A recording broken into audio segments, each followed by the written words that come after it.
Here come chickens of mass destruction. The MythBusters are firing their chicken gun to see which does the most damage, thawed or frozen. I would say that what you got there is a potential supersonic chicken. Doing the laundry can be a killer chore, but can it actually kill you? The washing machine from hell is about to be unleashed upon the world. Adam and Jamie are getting intimate with a giant octopus. Could a human give birth to one? No, really, honey, those are octopus hickeys.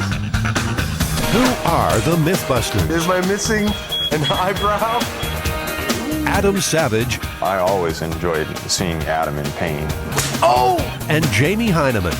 Jamie wants a big boom. Between them, more than 30 years special effects experience. Feel kind of sexy. They don't just tell the myths, they put them to the test.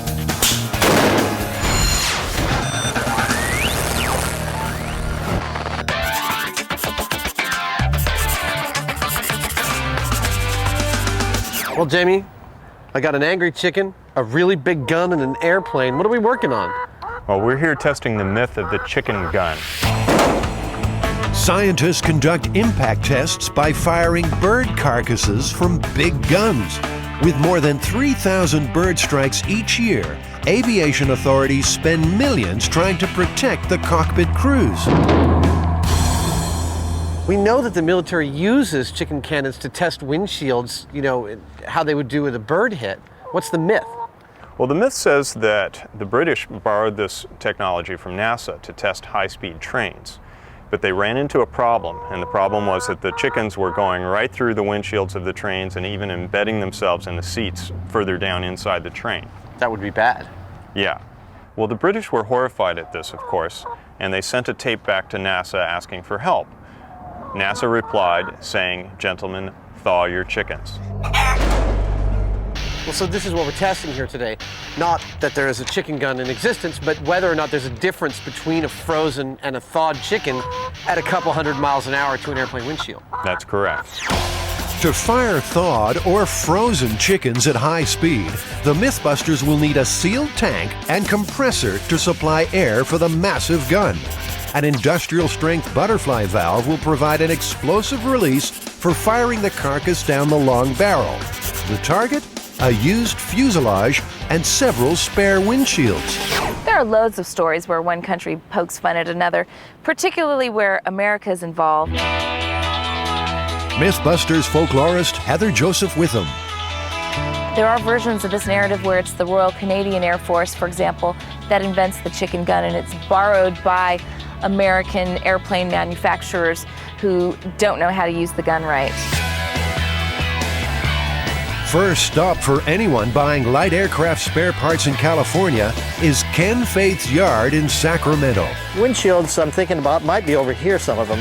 Acres of used light aircraft components make it a prime location for Jamie and Adam to find a fuselage and extra windshields. I love places like this. I could spend hours here looking through the gauges and headsets and seats and, you know, hats. Look, a chicken. Looks like a bird already went through it. It did.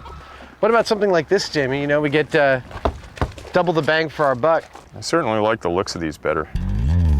Aircraft chosen. Now, how to get it home.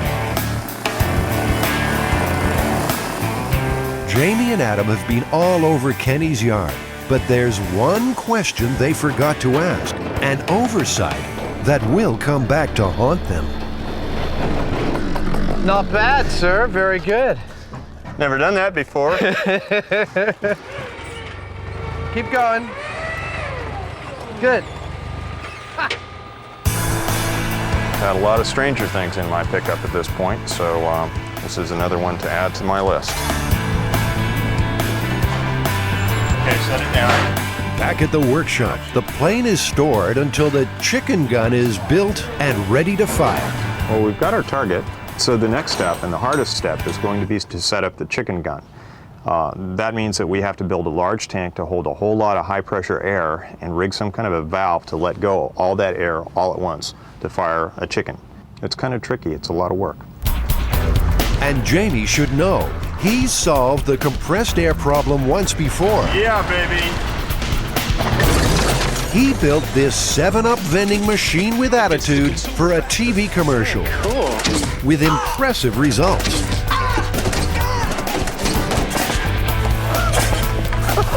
One of the things that I noticed was that the firing system that we set up required a large valve that delivered a whole bunch of air all at once, and thought, wow, this is great. You know, we should use this on the chicken gun because it requires exactly the same thing. It's a simple, elegant design. It's exactly what I like to see come out of the shop. It's fun, yet deadly. What else could you possibly want to come out of an effects shop? So the search for the perfect high-pressure tank begins. Wow. The Machinery and Equipment Company in Brisbane, California is a vast supermarket for used tanks. You can flip this in any direction. That could be upside down. You can hang it from something or leave it like that. What do you want for this thing? This is $750. Okay.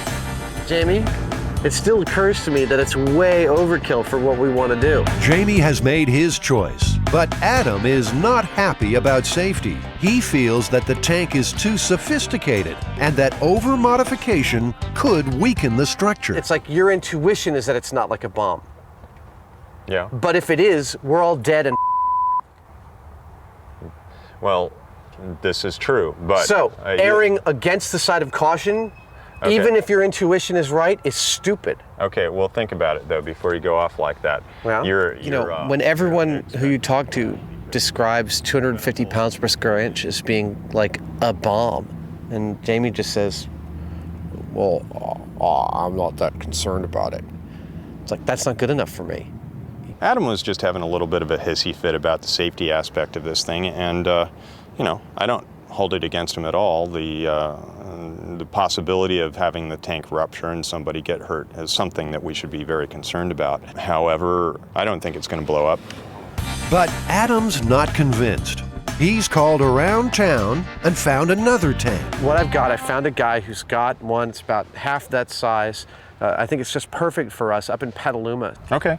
I need some cash and I need the keys to the car, Dad. Okay. There's 500. All right. Drive carefully. Vegas, baby!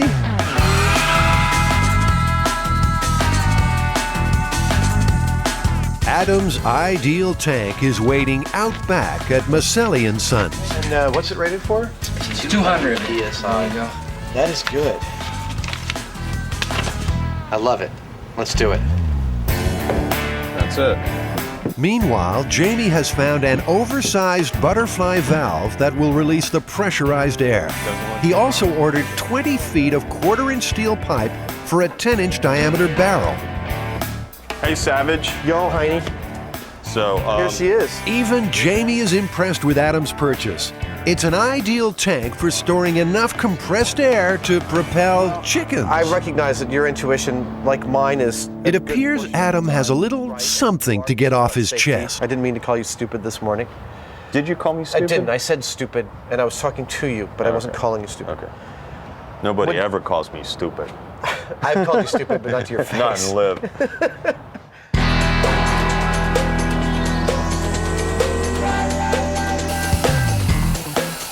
Jamie's using a plasma cutter, a high-energy precision tool to cut the pipe to length and to make a hole in the tank for the barrel.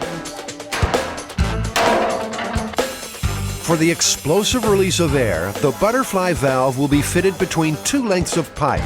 Adam's job is to fit the short end to the tank.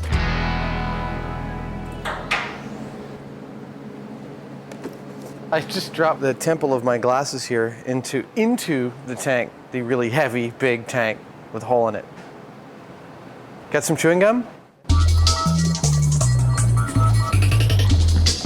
Just goes to show, where there's a will, there's a way. There we go.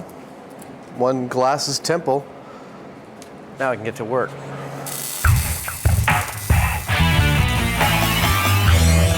The big valve is the most critical aspect. It's the only mechanism standing between a great shot and a weak one. When we pressure this tank up, this can hold 250 PSI. We'll get it to about 200 and then yank on this, and chickens be flying. The air compressor is connected to the tank. Time for a chicken-free test blast at 200 pounds per square inch of pressure. Stand clear. There goes the neighborhood. Give us a countdown then. 2, 3, 1.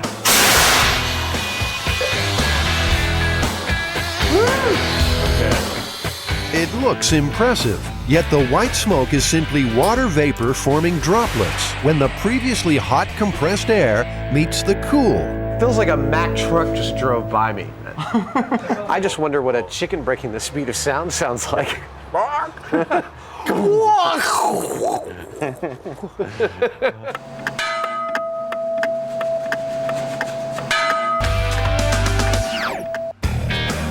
If you're going to let your chickens fly free range, there's no better place to stock up than Tarantino's. Tony's family has been in poultry for years, and he's heard all the chicken stories. Tony, do you think there'd be any difference between whether they use frozen or thawed chickens? I would imagine frozen would be harder. They could do more damage. Do a little bit more damage. I think the fresh just might kind of splat. Yeah. So if you were in a plane, you'd rather hit a thawed chicken than a frozen one? Correct, yes. Yeah, I don't imagine there's many frozen chickens at 2,000 feet. No, maybe. It's cold up there. And freezing down here. Their chickens of choice, 8 rock-hard 4-pounders. The key to launching chickens explosively is to ensure they fit the barrel snugly. Adam places them in a mold of expanding rigid foam. The result is a sleeve called a sabot. It enables projectiles to be fired from weapons of a larger caliber. So once the foam sets up and gets rigid, what we end up with is this perfect sort of molded cartridge for the chicken that equals the size of the barrel and allows us to propel it out. I would say that what you got here is a potential supersonic chicken. Just a few bolts to tighten, and this very potent chicken gun is ready for its first outing. Bringing up the rear is Bruce Bradford, a man who knows all about gigantic guns. He's the designer of one called Second Amendment. At the annual Punkin Chunkin in Delaware, these huge air guns blast pumpkins nearly a mile. With Bruce, the 2002 and 3 world champion, who better to consult on the business of big barrels? I think it's a great looking gun. It's got all the basics. It's got a tank, it's got a valve, and it's got a barrel. Excellent job of welding by Adam, that's for sure. And it's going to shoot a chicken at high velocity. The countdown to chicken blastoff has begun. Unsure of the chicken gun's firepower, for safety reasons, they sit the plane inside their blast chamber. You want to lean it right there? To check their aim, they need a test shot. So, a sheet of Lexan is positioned to protect the windshield. So our first test is a frozen chicken. Let's see here. The tank is primed to 120 pounds per square inch of air pressure. There we go. That is one loaded chicken gun. I'm good. All right. Get out of here. We are arming the chicken cannon. I'm gonna stand back here. All right. 3, 2, 1. All right! I told you right there. Oh, good man. Out of the barrel and free of the sabot, the frozen chicken clocked 121 miles an hour. Wow! So much for the blast shield. So even if you're flying with a rated plexiglass shield in front of your plane, you're in some serious danger. Where's the chicken?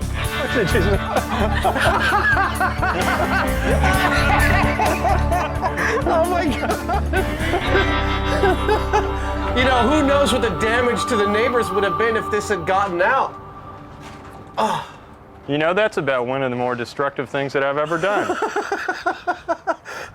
That was cool. Yeah, that was exceedingly cool. Let's do a thawed. A replacement windshield is fitted for another shot. This time, a thawed chicken. The big question, will it cause as much damage as a frozen one? 3, 2,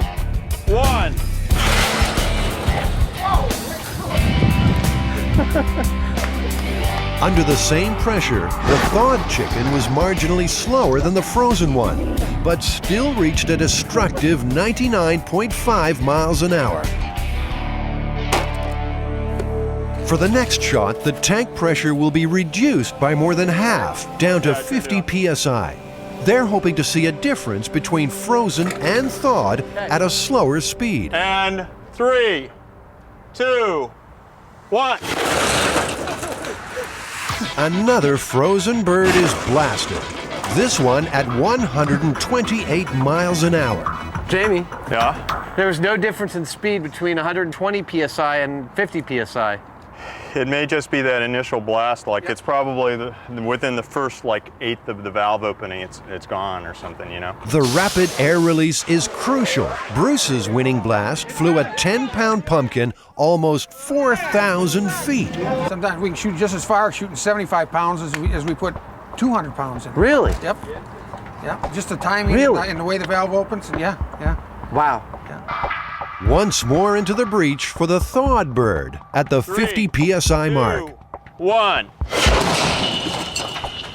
Its clocked speed a shattering 132 miles an hour.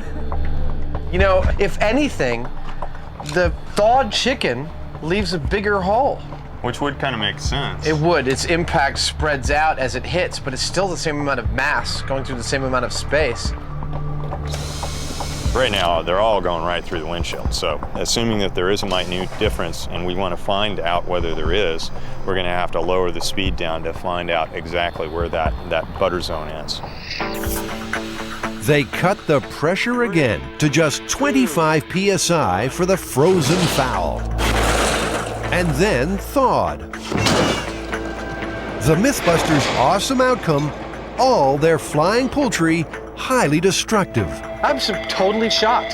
Does that mean that the myth is busted? I think that would mean that the myth is definitely busted. But wait, there's a hitch. Those light aircraft windshields they bought are not rated for bird strikes. Well, Jamie, that's the biggest screw up we've ever done. I mean, we're supposed to test the difference between frozen and thawed chickens, and the Piper Cherokee, its windscreen is not even rated to be smacked into by anything. Yeah, it was like trying to check the difference between a 22 and a 357 by shooting at a cardboard box. I mean, it looked really destructive. It looked great, but it didn't really tell us anything. Yeah. For the moment, the MythBusters are stymied, but already they're formulating a new plan to measure the chicken's force of impact. We'll tell you about it a little later in the show. It automatically deboned the chicken, didn't it? Now, here's a twisted tale. It involves a strange proposition in the park Does the Dane have to pee? and the MythBusters airing their dirty laundry His feet go up and in, and then we lift him up. No. while building the appliance Bride of Frankenstein. We're about to blow the lid right off this puppy. You are about to get a load of the myth that defies the imagination. The killer laundry.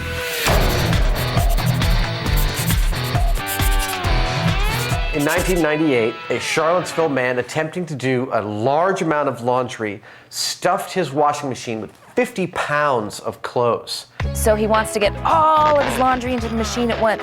So he takes this 50 pounds of laundry and he's jumping up and down on top of the machine to get it in there when his foot accidentally kicks the on button. He sort of fell into the machine. His legs got stuck by the laundry and he banged into the shelf. He hit some bleach. Bleach blinded him. Apparently he might have even swallowed some. At this point, his dog runs in to see what the commotion is about. And as he spins around, this time he hits the shelf again and some baking soda pours out. This startles the dog, who then urinates on the baking soda, causing a small explosion, at which point the laundry machine went into its spin cycle, turning him at about 70 miles an hour, where he smacked his head into a shelf and died immediately. Well, that sounds ridiculous. Now, we do need some dog pee, but let's not rush into that. Start simple. Buy a washing machine. What's the largest one that you would have in stock? The large one. Yeah. It's a heavy duty, super capacity.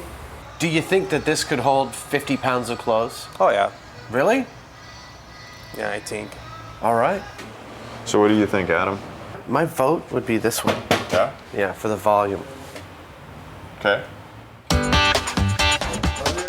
We, of course, went for Super Capacity Plus from a major maker of washing machines, and hopefully it'll be as powerful as about anything that's out there. And already, one part of this myth is looking a little busted. The very first precept of the myth, which is that he's standing in a washing machine that's running, is probably impossible. All of the washing machines they have in here have cutoff switches when the lid is open. But this visit has proved one thing. Adam Savage can never leave a junk shop empty-handed.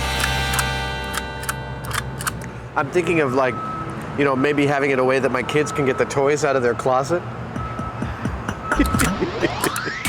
Next on our laundry list, 50 pounds of clothes.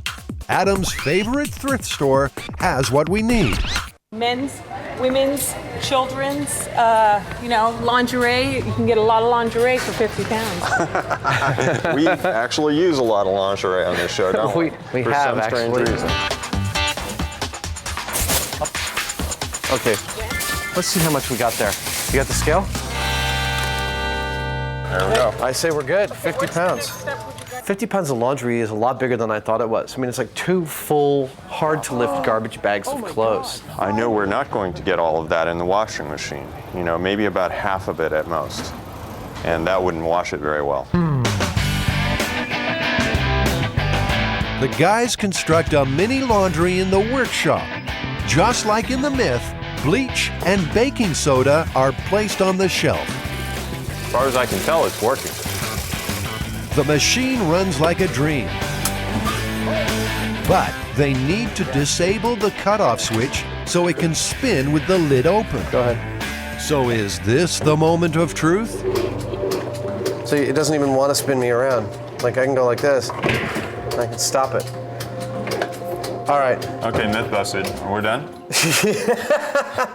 No. I think the next thing is to get 50 pounds of clothes and see if we can even get this thing to run with that. Okay, let's load it up.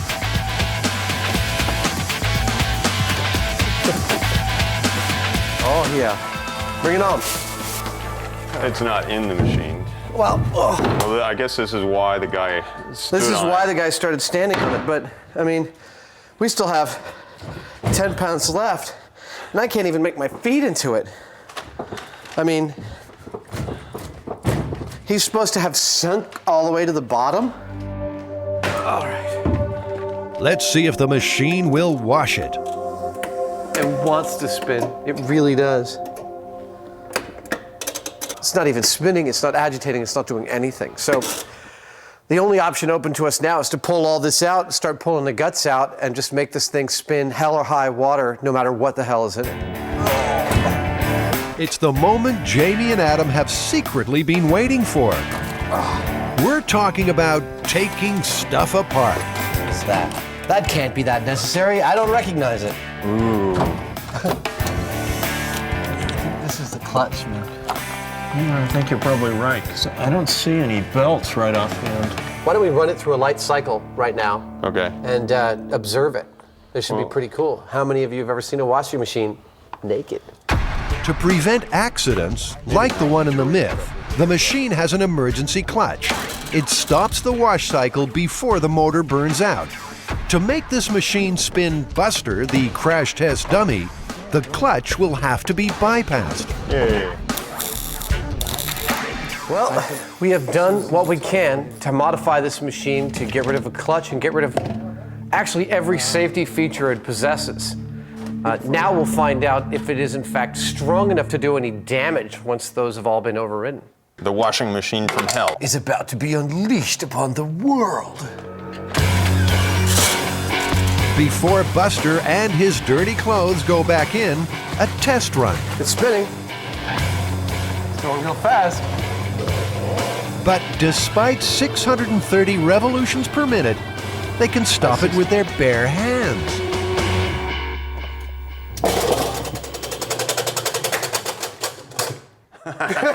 That was the thing that was going to break. Now that we removed the clutch. That was probably that little plastic. That's that little piece of plastic. So the motor has like almost no torque at all. This so-called washing machine from hell turns out to be Well, just another washing machine. This is an example of one of the most powerful consumer-level motors you can get in a washing machine. This myth is totally busted for the third or fourth time today. I can't even remember which. The myth is busted. However, as is our way here on MythBusters, we are going to show what would happen if it did have enough power. So this once humble super capacity washing machine will mutate even further. It's goodbye baby regular motor, hello Big Daddy. They're upgrading to a motor from an electric car, a motor Jamie just happened to have lying around. These motors are 10 horsepower as well. They will literally pick this thing up and throw it. They will toss the dummy across the room or something like that. These propelled a full-sized electric car, so they're not something to be toyed with. Attaching the motor will be tricky.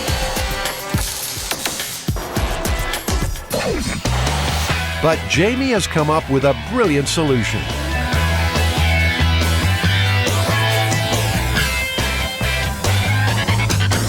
Now the spin cycle is powered like a motorcycle. The car motor is connected to the main drive shaft by a motorcycle chain. There we go. Good. We have a very solid plan for making this thing go like hell. Jamie wheels in a special guest, the robot he built for a 7-Up commercial. By plugging the washing machine into the robot's power source and speed controller, he'll be able to easily direct the washer's spin speeds. And what that gives us is a tremendous amount of power that we can control from relatively slow to as fast as it'll handle before it flies apart. This will fly apart at some point. The machine is not built for this kind of power, and we'll probably find another weak link, and another, until we end up having no washing machine left and all some big massive motor and a drum that we've made from scratch just so we can swing the damn dummy around. Right now, this thing doesn't really resemble a washing machine anymore so much as it does an electric car. Time to bring the Franken washer to life. This should be live, so watch out there.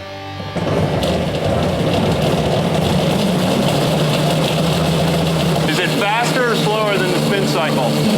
That looks pretty close to the spin cycle to me. It looks a little bit slower, but it looks pretty close. Okay, I wasn't going all the way up yet.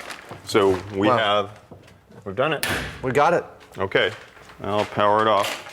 With the washing machine ready to go, it's time to tackle the task that can be delayed no longer. Does dog pee plus baking soda equal explosion? According to the amazing killer washing machine story, it does. Jamie and Adam need some willing donor dogs. Does the Dane have to pee? Oh no. Now, where's the likely tree? Any ideas where the most likely tree is? That garbage can right there. That garbage can? Is that it? Stop and pee on the garbage. Excellent. Okay. All right. Jamie is sticking with the cup and stick method, while Adam is confident the foil pans will produce the gold. And sure enough, here's our first customer. Jamie! What? He was going to go in my pans. You messed it all up. Here, you take this camera and you go over there. Okay. You and I'll stay right here. Then a dog-loving friend of the MythBusters tries a rear guard action. Meanwhile, out on the park's perimeter, a lone wolf is on patrol. Is your dog like getting close or no? Yeah, he's not putting out. Then a bounty hunter nabs a sample. Wow. Thank you. Good job. Seconds later, the persistent tailing by our panhandler brings up a speck of gold too. There we go. Beautiful. Excellent. That's not much, but that's all that I need. I got it.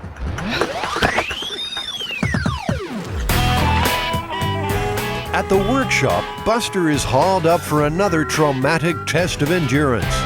Even for a crash test dummy, he's constantly outside his comfort zone. The MythBusters have dropped him, crushed him, blasted him, and still Buster survived! The dummy soldiers on till another day.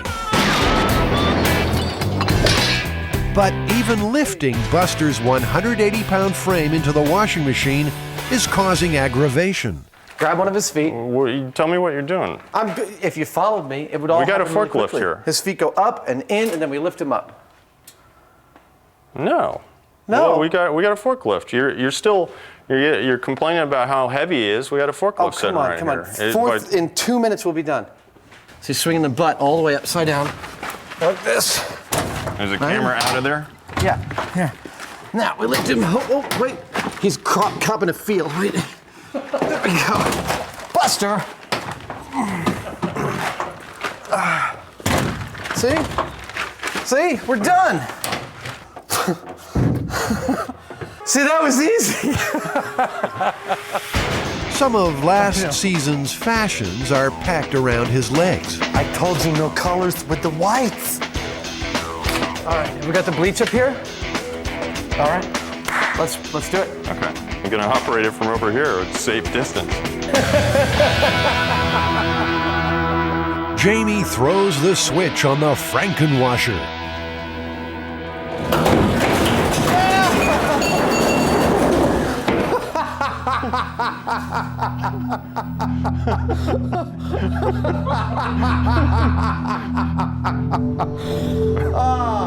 I'm glad we were all suitably safe distance. That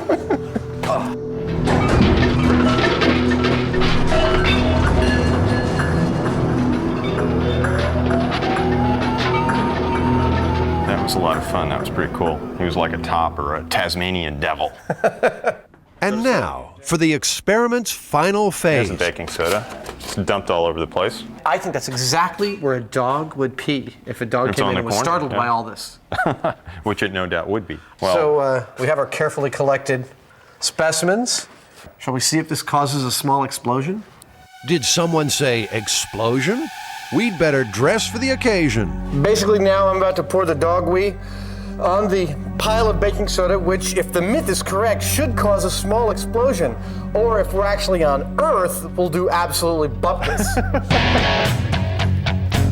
in the hole!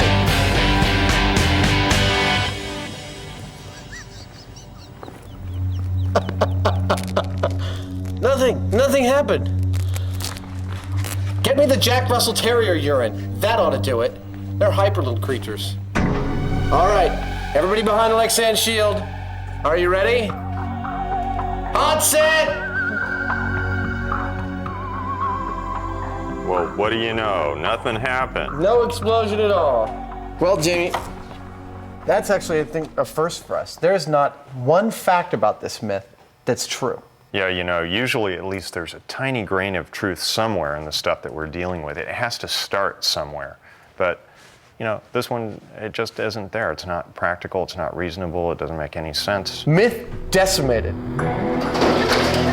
One myth busted. But what about the unfinished chicken gun business? 3, 2. You'll recall that while testing which chicken hits hardest, frozen or thawed, the guys discovered that their light airplane windshields were not rated for bird strikes. As a result, all their flying chickens smashed every windshield. This chicken went through it like butter. Whoa. So this is the experiment take 2. To finally lay this myth to rest, they have rethought their methodology. No more windshields. This is purely a moment of impact test. The chickens will be fired at a solid steel plate. By using the high-speed camera to measure the time between the start and finish of impact, they hope to see a difference between frozen and thawed chickens. The 3 frozen chickens clocked more than 140 miles an hour. The impact time, 7 1/1000ths of a second. It automatically deboned the chicken, didn't it? 3, 2, 1.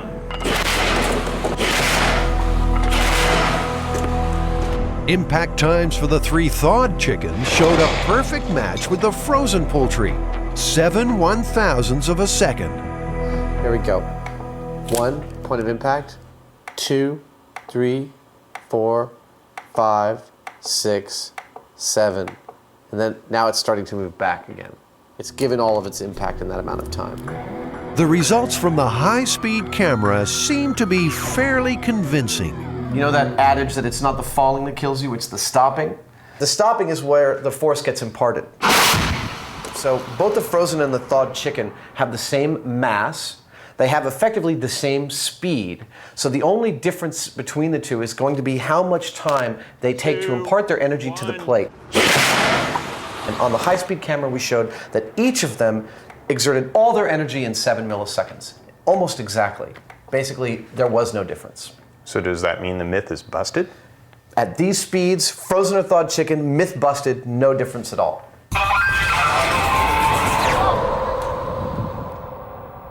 Now that we're done testing, we get to have some fun. That'd be pumpkin chunkin' kind of fun. Dude, look at this. It's what you get when the pumpkin chucking champion buys your pumpkin for you. It's perfect. With the day almost done, what better way to finish than with a few pumpkin chunkin' rounds of their own? Was there anything in its way? I suspect that the pumpkin went through here. Oh, here we go. Jamie, can I ride it? 3, 2, 1.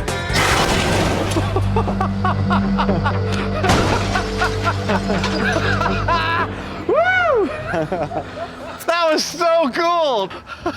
You feel a little tingle between your legs when that sucker went out? I do. It's gonna be hard to top that.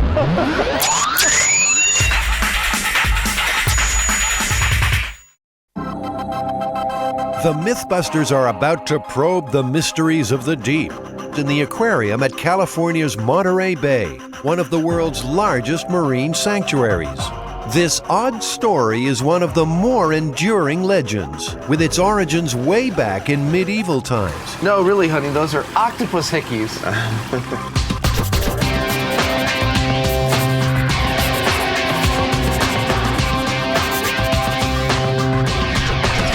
Well, this one might seem a little silly at first, but I think we're going to have some fun with this. This woman admitted to the hospital with abdominal pains, and the doctors, upon examining her, thought that she was pregnant, so they did an emergency cesarean on her and pulled what turned out to be a live octopus from her belly.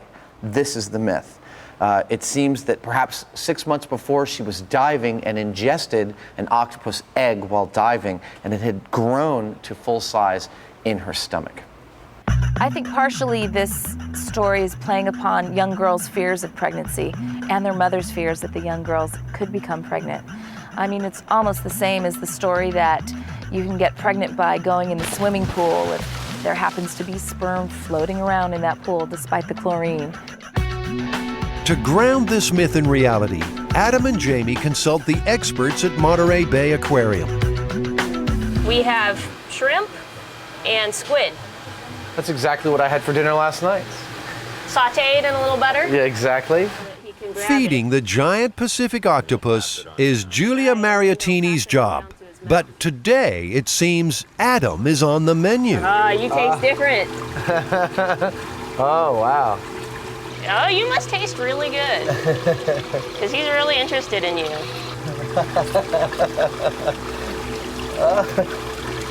Oh, that is so cool. Yeah, he's very excited.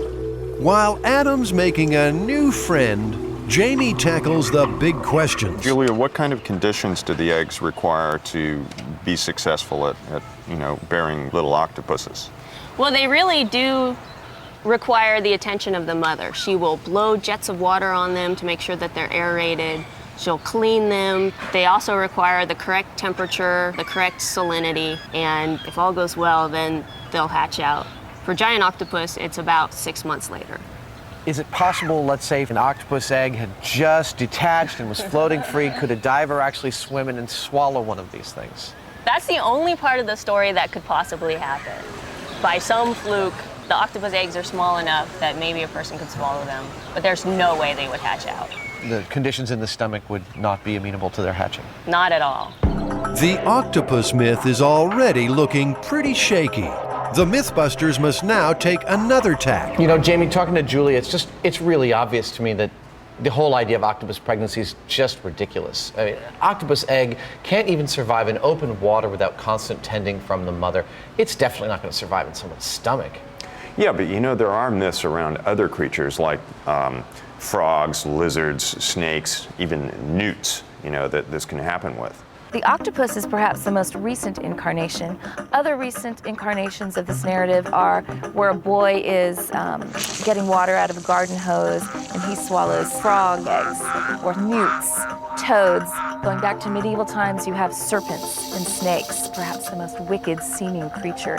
Many stories were fables created to scare children. Others were chilling examples of what would happen to sinners.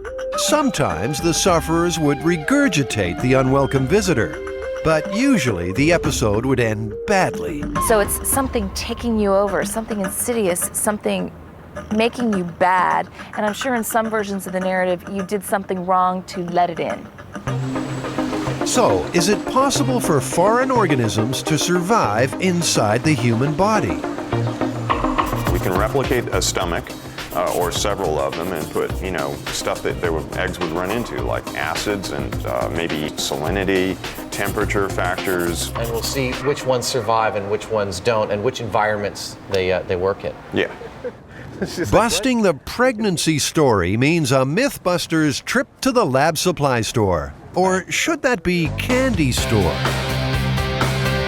I love this stuff. One of everything. I've never seen continuous pipe cleaner before. I didn't even know it existed. Which is smoother? That's smoother. Do you think we need to get some beard covers here? What you have isn't really quite a beard, though. I'm not sure what it is. It's like an accessory tuft. Ever wondered what's really inside Adam's head? Now somebody wave from the other side. Oh, that's cool. When do you ever get a chance? Oh, I'm a little embarrassed. That was kind of a personal experience. Thanks, guys. Thank you, guys. Well, Adam, do we have everything we need here for this experiment? I think we do. We've got the acid, we've got the salt, we've got the voltage meter for testing salinity, thermometer, and perhaps most importantly, in fact, without this we couldn't do the experiment, we have our test subjects here, our frog eggs. With the octopus angle ruled out, they have opted for frogs' eggs and tadpoles, small and common enough in nature to be swallowed, and they don't need constant parental care. Yeah, those puppies came all the way from Florida. They have a lot of frog farms down there, I understand. 3 flasks represent different conditions in the stomach. One for body temperature, water heated to 98.6. One of salt water, the same salinity as the human body. A third with a pH of 2 contains acid, imitating human stomach juices. A 4th flask is the control sample. All right, so we got some tadpoles and some eggs in there. Let's say we do 2 of each. Okay, you got the little squirt bulb? I do. Here we go. The control sample of eggs and tadpoles will swim in a flask of aerated water, the ideal environment for tadpole survival. You ready for the acidity? Okay. Okay, which one is that? Acid. This one here. Hydrochloric acid actually secretes in the stomach, and it's powerful stuff. Extremely corrosive. A single drop can eat through wood. Jamie and Adam need to dilute their pure hydrochloric to match stomach acidity. Yeah, real close. All right. 1.99. All right. The pH scale runs from 0 to 14. Pure water is neutral with a pH of 7. Anything below 7 is acid, and anything above is alkaline. Common examples range from battery acid at 1, the stomach at 2, an apple scores a pH of 4, and milk of magnesia a mild 10.5. Doesn't seem to be doing so hot. He's definitely more laconic than his racetrack friends here, you know. He's just kind of sitting there on the top. Next, the body temperature test. They heat water to 98.6 degrees Fahrenheit. Okay, here we go. He's not, you know, doing a racetrack thing like his brethren down here in the Pyrex. For the next phase of the experiment, Adam's making a personal contribution. Here we go. What Adam's doing is measuring the electrical conductivity of his saliva. Now, we're going to try and replicate that conductivity in water by adding salt to it. Electrical resistance is the best way to determine salinity because dissolved salts are strong conductors. In Adam's mouth, the resistance is low, measuring around 4 kiloohms. There's one. He's doing pretty good. No, he's actually doing fine. Here's another. Salinity, they both seem to be doing okay, so we should leave this overnight and see how it does. Yeah. Tadpoles might find it tough going in the stomach, but are there any life forms tailored to the conditions? Down here, I got some worms we'll set for you. If anyone knows about creatures surviving in the human stomach, it's Dr. Jim McCarroll from the University of California at San Francisco. As a professor of pathology, he's heard all the stories. Why would it not be possible for a thing like an octopus or a snake to grow and develop in your body? The acid in your stomach is there to dissolve meat and other food materials, and any type of living organism that doesn't have a way to protect itself against that is going to just wind up as digested food. So are there creatures that do have that type of protection that can make it through the acid in the stomach? Oh, most certainly. Tapeworms, for example, which are a type of parasite that you get from eating undercooked pork or beef. Also, certain types of roundworms, where in this case it's the egg of the worm that makes it through and then hatches in your intestine. And in both of those cases, the reason that they can actually make it through the gastric acid is that they're coated with a very hard shell. It's called a cuticle, and it's about as hard as your fingernail. So by having basically this armor on its surface, these worms can make it through the gastric acid, get into the small intestine, and basically live in paradise because they have as much food as they want to eat. In the United States between 1900 and 1920, tapeworms were being advertised for weight loss. Each segment of the worm was sold individually with claims like no ill effects and easily swallowed. Today, worldwide, about 1 billion people are infected with parasitic worms, particularly in tropical regions. You know, with things this big and this prevalent, it's not surprising that a lot of stories probably evolved because people were seeing these things in their environment all the time, and they probably attained mythical proportions. When you look at these, the leap to an octopus doesn't seem like that great a leap. Sure, I mean, and imagine these all bunched together. You know, it would be like a Medusa head. Mm-hmm.